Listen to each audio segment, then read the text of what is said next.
मैं हूं आपके साथ सोनम। बुलेटिन की शुरुआत करते हैं।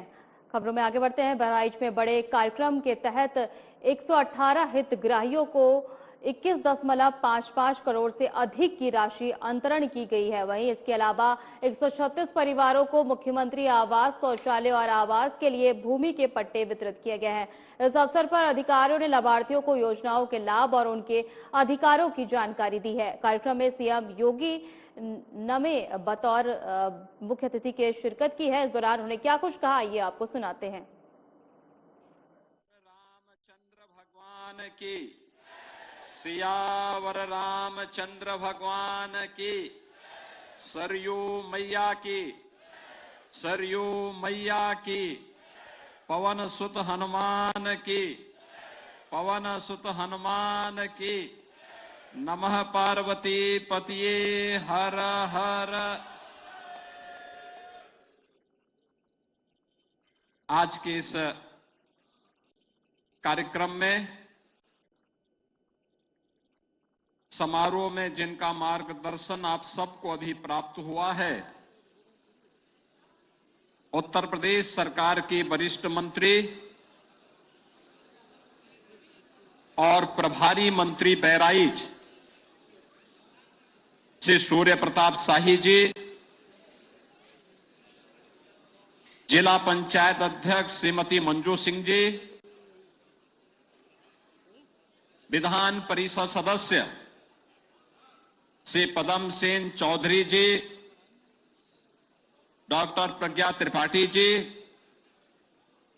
माननीय विधायकगण श्रीमती सरोज सोनकर जी, श्री सुरेश्वर सिंह जी, श्री सुभाष त्रिपाठी जी, श्रीमती अनुपमा जायसवाल जी, श्री रामनिवास वर्मा जी, भारतीय जनता पार्टी के क्षेत्रीय अध्यक्ष श्री कमलेश मिश्रा जी, जिलाध्यक्ष ब्रजेश पांडे जी, पूर्व मंत्री श्री मुकुट बिहारी वर्मा जी, पूर्व सांसद श्री अक्षयवर लाल गौड़ जी, जिलाध्यक्ष अपना दल है श्री गिरीश पटेल जी, जिलाध्यक्ष सोहेल देव, भारतीय समाज पार्टी श्री महामुनि राजभर जी, जिलाध्यक्ष निषाद पार्टी मनोज निषाद जी, आज के इस कार्यक्रम में उपस्थित हमारे सभी जनप्रतिनिधिगण, block प्रमुखगण, chairman, Bharatiya Janata party और एनडीए से जुड़े हुए सभी सहयोगी दलों के पदाधिकारीगण और उपस्थित बहनों और भाइयों, आज हम सब उत्तर प्रदेश के अंदर सेवा और संवेदना के एक नए सेतु का निर्माण करने के लिए आपके बहराइच जनपद में आए हैं। बहनों और भाइयों, बहराइच जनपद की जब बात आती है तो बहराइच जनपद महर्षि बालार्क की पावन साधना स्थली, महाराज सुहेल देव के शौर्य और पराक्रम की धरा है। मैं इस धरा को कोटि कोटि नमन करते हुए आज से 1000 वर्ष पहले जिस धरती पर महाराज सुहेल देव ने अपने शौर्य और पराक्रम के तेज से विधर्मियों और विदेशी आक्रांताओं को नेस्तनाबूद करने का काम किया था, भारत के अंदर सनातन की ध्वजा पताका को जीवंत बनाए रखने के लिए अप्रतिम शौर्य और तेज का परिचय दिया था। आज 1000 वर्ष के बाद भी उनका वह शौर्य और पराक्रम हम सबको एक नई प्रेरणा प्रदान कर रहा है। और उसी प्रेरणा से प्रेरित होकर के आज हम सब यहां पर इस बहराइच जनपद में उन 500 लोगों के पुनर्वास के इस कार्यक्रम के साथ जुड़ रहे हैं,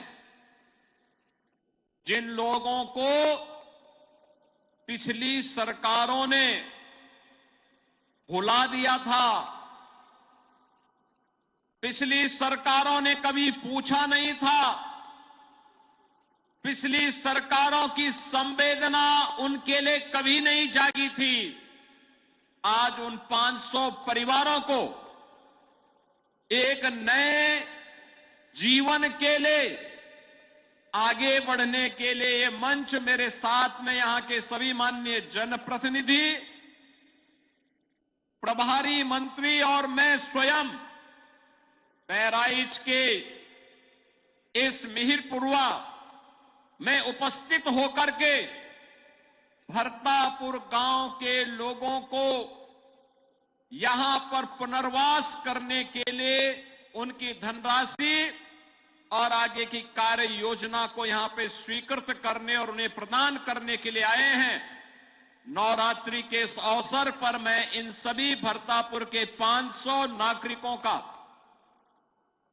हृदय से अभिनंदन करते हुए उन्हें बधाई देता हूं और आदरणीय प्रधानमंत्री जी की प्रेरणा से आज जो कार्य हो रहा है, ये सचमुच उस सेवा और संवेदना की डबल इंजन सरकार की उस नए सेतु का प्रमाण है, जो दिखाता है कि हमारे लिए सेवा और संवेदना जाति, पंथ और संप्रदाय से मुक्त होकर के 25 करोड़ लोगों के लिए एक साथ सामूहिक रूप से वो दिखती है।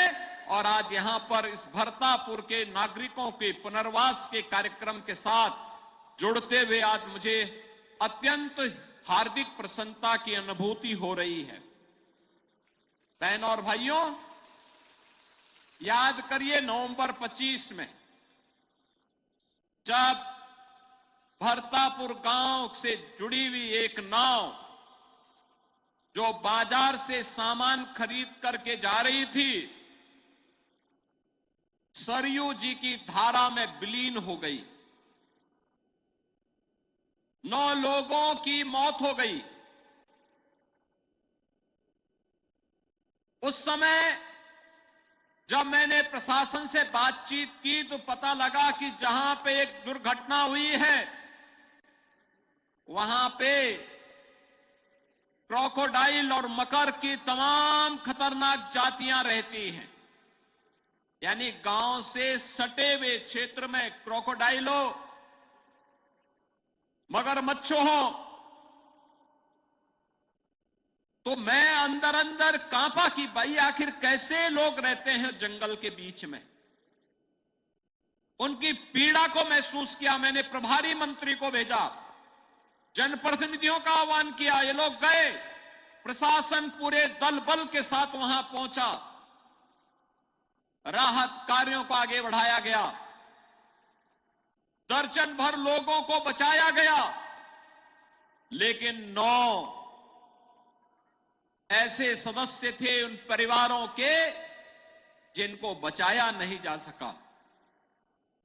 मैं स्वयं यहां आया था और जब मैंने गांव की स्थिति को देखा तो वास्तव में देख करके ये लगा कि वास्तव में इन लोगों की गलती क्या थी जो आज तक न इनके लिए सड़क बनी है, न बिजली गई थी, न आवास की सुविधा थी, एक भी पक्का मकान नहीं, एक के घर में भी शौचालय नहीं, एक के पास भी बिजली नहीं। उन बच्चों की गलती क्या, जिन लोगों ने अपने बचपन में भी न सड़क देखी है, न बिजली देखी है, न पानी पीने के लिए भी नदी की धारा से पानी लेना है, यही उनका सहारा थे। जंगल के बीच में एक ओर हाथी और बाघ का खतरा, तेंदुआ का खतरा, और नदी की ओर से मगरमच्छ का खतरा, जंगल के अंदर से अजगर और विषैले सांपों का खतरा, उसके बीच में रह रहे थे 500 लोग। आज इन 500 लोगों को हम लोगों ने वहां से लेकर के अब भरतापुर ग्राम पंचायत से इन्हें तहसील मिहीपुरवा में मोतीपुर के इस आपदा प्रभावित परिवारों को विस्थापित करके और इनके पुनर्वास की व्यवस्था का कार्य आज यहां पे संपन्न हो रहा है और उसके लिए आयोजन हो रहा है। बहनों और भाइयों, वासंतीय नवरात्रि में जब हम जगत जननी मां भगवती के अनुष्ठान के साथ जुड़े हुए हैं, तब मैं जब देख रहा था ये माताएं मंच पे आकर के अपनी राहत सामग्री के चेक ले रही थी और कुछ को उत्तर प्रदेश सरकार के अधिकारी और कर्मचारी वहां पे प्रदान कर रहे थे, वास्तव में लग रहा था ये है जनता की सरकार, ये होती है जनता की सरकार। कोई भेदभाव नहीं, हमारे लिए कोई भेदभाव नहीं। मैं पूछना चाहता हूं उन लोगों से जिन्होंने जाति जाति के बीच में बांट करके सामाजिक ताने बाने को छिन्न भिन्न किया है, उन लोगों से कि जो ये 500 परिवार है ना, इन 500 परिवारों में 500 परिवारों में दलित भी है, पिछड़ी जाति के लोग हैं और जनजातीय समुदाय से जुड़े हुए लोग हैं। इन 500 परिवारों में, इन 500 लोगों में यादव भी है, मौर्य, कुशवाहा भी है, थारू जनजाति के लोग भी हैं, दलित भी हैं, लेकिन हमने उसको जाति के आधार पर जातीय चश्मे से नहीं देखा है। हमारे लिए परिवार का हिस्सा है और उसको यह अधिकार मिलना चाहिए कि वो सुरक्षित रह सके, उसके परिवार को अधिकार मिलना चाहिए कि वह भी अपने उज्जवल भविष्य के सपनों को बुन सके और उज्जवल भविष्य के उन सपनों के माध्यम से विकास की इस उड़ान का हिस्सा बन सके। और उसी संवेदना के साथ आदरणीय प्रधानमंत्री श्री नरेंद्र मोदी जी की प्रेरणा से, उनके मार्गदर्शन में आज हम सब इस क्षेत्र में आकर के इन 500 लोगों के पुनर्वास के कार्यक्रम के साथ जुड़ रहे हैं। बहनों और भाइयों, जिन लोगों ने जातीय चश्मे से देखा था, ये जाति उस समय जब ये सत्ता में आते हैं तो केवल परिवार तक सीमित हो जाती है, यानी सुविधा मिलनी चाहिए परिवार को, एक परिवार। तब उन्हें भरतापुर के यादव याद नहीं आ रहे थे, तब उन लोगों को यहां के पिछड़ी जाति के लोग याद नहीं आ रहे थे जो मुन्ना लाल मौर्य यहां मंच से कह रहे थे। और जो लोग पीडीए की बात करते हैं उनसे पूछा जाना चाहिए, क्या ये मुन्ना लाल मौर्य उसका पार्ट नहीं हो सकता था? क्या ये भरतापुर के यादव उसके हिस्से नहीं हो सकते थे? क्या यहां का दलित उसका हिस्सा नहीं हो सकता था? क्या यहां के जनजातीय थारू समुदाय के लोगों को इसका अधिकार नहीं मिलना चाहिए था? ये मिलना चाहिए था और बहुत पहले मिल जाना चाहिए था। क्या इनका सड़क पे अधिकार नहीं होना चाहिए था?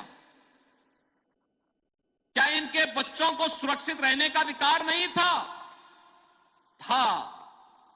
लेकिन बहनों और भाइयों, जाति के नाम पर बांटने वाले लोगों ने देश की जितनी पुण्य क्षति आजादी के बाद से लगातार की है, उसका खामियाजा ये देश लगातार भुगता है, लगातार भुगता है।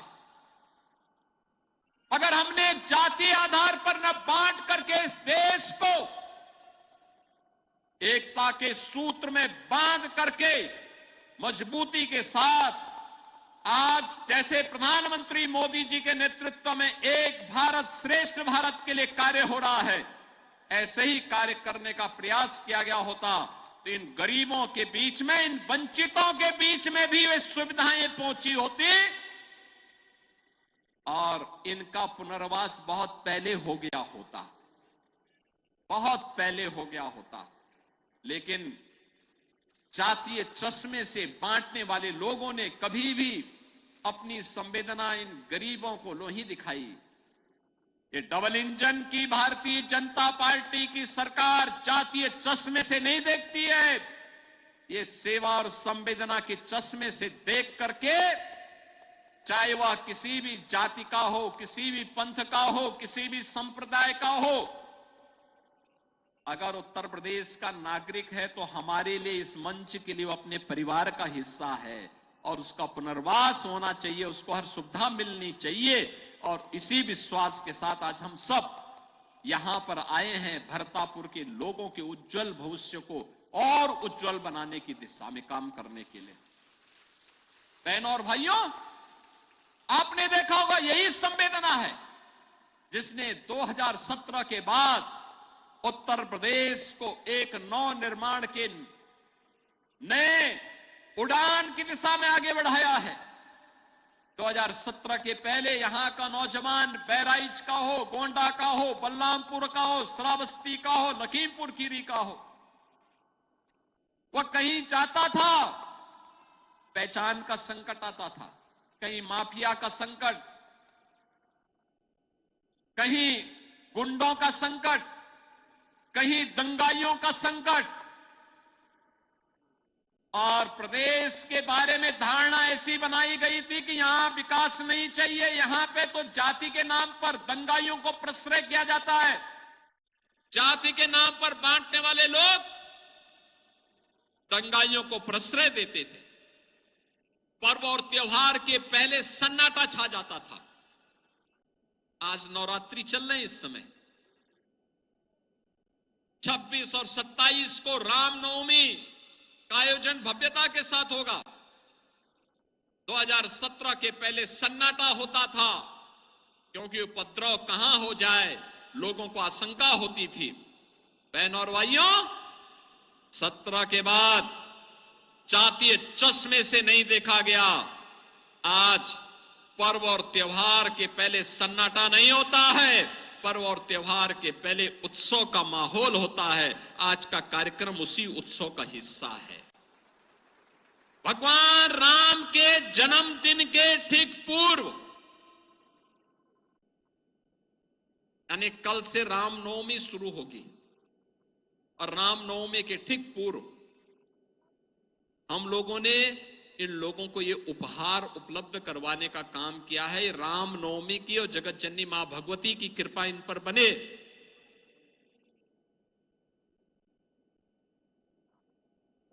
और इन परिवारों को भी अच्छा देखने को मिले, यह एक राज्य सरकार और केंद्र सरकार का सौभाग्य लेकर के आज ये पूरा मंच यहां पर आया हुआ है। बहनों और भाइयों, अब उपद्रव नहीं है, अब तो उत्सव है। मैं प्रतिदिन रिपोर्ट लेता हूं कि वर्तमान में नवरात्रि के अवसर पर देवी मंदिरों में क्या स्थितियां हैं। मैं देख रहा हूं मां विंध्यवासिनी के धाम में प्रतिदिन 5 से लेकर 7 लाख श्रद्धालु वहां दर्शन करने के लिए आ रहा है। कोई दिक्कत नहीं। हम लोगों ने एक कॉरिडोर बनाया है मां विंध्यवासिनी का, काली खो का, और अष्टभुजी देवी के दर्शन लोग कर सकें। प्रदेश से तो हैं ही, देश के अलग अलग कोनों से लोग आ रहे हैं। आज उन्हें भय नहीं है, आज लोग आ रहे हैं। मां पाटेश्वरी का दर्शन करने के लिए लाखों लोग आ रहे हैं। केवल पूर्वी उत्तर प्रदेश नहीं, भारत से तो है ही, पड़ोसी राष्ट्र नेपाल से भी हजारों की संख्या में लोग आकर के दर्शन कर रहे हैं। ललिता मां का मंदिर है सीतापुर में, वहां लाखों की संख्या में श्रद्धालु आया है। मां शाकंभरी देवी का मंदिर है सहारनपुर में, वहां लाखों की संख्या में श्रद्धालु नवरात्रि के अवसर पर दर्शन करने के लिए आ रहा है। रामनवमी के अवसर पर अयोध्या में अभी से भीड़ होनी प्रारंभ हो गई है। उत्तर प्रदेश के पर्यटन एवं संस्कृति विभाग ने पिछले 9 वर्षों में कई उपलब्धियां हासिल की है। इस अवसर पर मंत्री जयवीर सिंह ने प्रेस वार्ता में विभाग की प्रमुख उपलब्धियों को साझा किया है। उन्होंने बताया है कि राज्य में नए पर्यटन स्थलों का विकास किया गया है, सांस्कृतिक कार्यक्रमों को बढ़ावा मिला है और स्थानीय समुदायों को रोजगार और के अवसर प्रदान किए गए हैं। मंत्री ने भविष्य में और परियोजनाओं के तहत पर्यटन और सांस्कृतिक गतिविधियों को और मजबूती देने का भरोसा भी दिलाया। उत्तर प्रदेश की सरकार का शपथ ग्रहण का कार्यक्रम संपन्न हुआ था, तो ठीक 4 साल आज ही के दिन पूरे हो रहे हैं और समय भी लगभग यही है, घंटे आधे घंटे का फर्क होगा। इसी समय सरकार की शपथ हुई थी और माहौल भी वही मान लें। उसी माहौल में पारिवारिक वातावरण में बिना किसी अधिकारी के मैं आपके बीच में परिवारी जन की तरह हाजिर हूँ। इन 4 सालों में और खासकर आदरणीय योगी जी के नेतृत्व में पिछले 9 सालों में, इससे पहले प्रथम कार्यकाल 17 से 22 का रहा, कुल मिलाकर 9 साल आदरणीय योगी जी के नेतृत्व में उत्तर प्रदेश के सरकार के पूर्ण हुए हैं और हम लोगों का पर्यटन और संस्कृति के मंत्री के रूप में ये 4 साल का कार्यकाल पूरा हुआ है। पहले उन 9 सालों में खास रूप से जनरल उत्तर प्रदेश के परफेक्शन की बात करें तो हमने सबने देखा है कि 9 साल पहले की उत्तर प्रदेश की जो परिस्थितियां थी, जो स्थितियां थी, उससे कोई भी आम जन ऐसा नहीं था जो प्रभावित न रहा हो। जंगल राज की भूमिका, आए दिन दंगों की भूमिका, कहीं न कहीं किसी शहर में कर्फ्यू लगने की पृष्ठभूमि, अपराधियों का बोलबाला, वन डिस्ट्रिक्ट वन माफिया का राज, महिलाओं पर जुल्म जाती अत्याचार, 2-2, 3-3 महीने तक सरकारी मुलाजिमों यानी कर्मचारी अधिकारियों की तनख्वाह के लिए सरकार के खजाने में पैसे की किराचत हो जाती थी। 10 दिन 15 दिन वेतन भुगताने के लाले पड़ते थे। आज वही state surplus revenue state Uttar Pradesh आपके बीच में है। अगर और अन्य थोड़ी सी और दूसरी ओर नजर डालें तो एक और प्रदेश में आज कानून और व्यवस्था 9 सालों में बेहतर नहीं हुई, बेहतरीन हुई है। और जब कानून और व्यवस्था ठीक होती है, प्रदेश का वातावरण अच्छा होता है, तो उसी का परिणाम है कि जिस उत्तर प्रदेश में लोग अपने उद्योग धंधे बाइंड अप करके बाहर पलायन कर रहे थे, वहीं आज उत्तर प्रदेश के 9 सालों में वो उद्योग धंधे तो स्थापित हैं ही हैं, सुचारू रूप से चल ही रहे हैं। देश और दुनिया के तमाम बड़े बड़े उद्योगपति और निवेशक आज उत्तर प्रदेश में निवेश करने के लिए आकर्षित हो रहे हैं। दूसरी ओर ये जो भी, चाहे हमारा पर्यटन ही हो, जो भी विषय होते हैं उसकी पहली प्राथमिकता होती है उस राज्य में, उस देश में लॉ एंड ऑर्डर की स्थितियां, जिसमें हम लोग आप भी देख रहे हैं कि 9 सालों में डिक्टेंशन पास हुए हैं। दूसरा विषय आता है कनेक्टिविटी का। पर्यटन या अन्य भी जो प्रदेश की जो दिशा है या प्रदेश के बारे में जो परफेक्शन है वो होता है उस प्रदेश के कनेक्टिविटी किस तरह की है, road connectivity, train connectivity, air connectivity, इस तरह की कनेक्टिविटियों के मामले में भी आप सब महसूस करते होंगे कि बदला हुआ उत्तर प्रदेश आपको नजर आ रहा है। दिल्ली से लखनऊ पहुंचने में सारी रात चलते थे, दिन भर चलते थे, तब लखनऊ आ पाते थे। वही आप 5-6 घंटे में आप लखनऊ से दिल्ली का बीच का बाई रोड आ सकते हैं। फ्लाइट्स की बात करें और एक नई उपलब्धि बहुत जल्दी एयर कनेक्टिविटी के मामले में जेवर एयरपोर्ट 28 तारीख को माननीय प्रधानमंत्री गौतम बुद्ध नगर में महिलाओं और बालिकाओं की सुरक्षा को मजबूत करने के लिए मिशन शक्ति 5.0 के अंतर्गत पुलिस कमिश्नर श्रीमती लक्ष्मी सिंह ने नवनिर्मित 2 पुलिस पिंक बूथ का उद्घाटन किया है। ये बूथ थाना बिसरख क्षेत्र के अंतर्गत गौर सिटी 2 नियर महागुन माईवुड सोसाइटी और राइस चौक क्षेत्र में स्थित है। अब कमिश्नरेट ने कुल इन बूथों पर महिला पुलिसकर्मी तैनात रहेंगी ताकि महिलाएं निसंकोच अपनी शिकायत दर्ज करा सके। कार्यक्रम के दौरान बच्चों को अध्ययन सामग्री भी वितरित की जाएगी। मिशन शक्ति 5.0 के तहत महिला पुलिसकर्मी सभी थाना क्षेत्र में भ्रमण कर महिलाओं को आत्म सुरक्षा, साइबर सुरक्षा और महिला हेल्पलाइन सेवाओं की जानकारी दे रही हैं। कार्यक्रम में अपर पुलिस आयुक्त, डीसीपी सेंट्रल, एसपी और अन्य वरिष्ठ अधिकारी मौजूद रहे।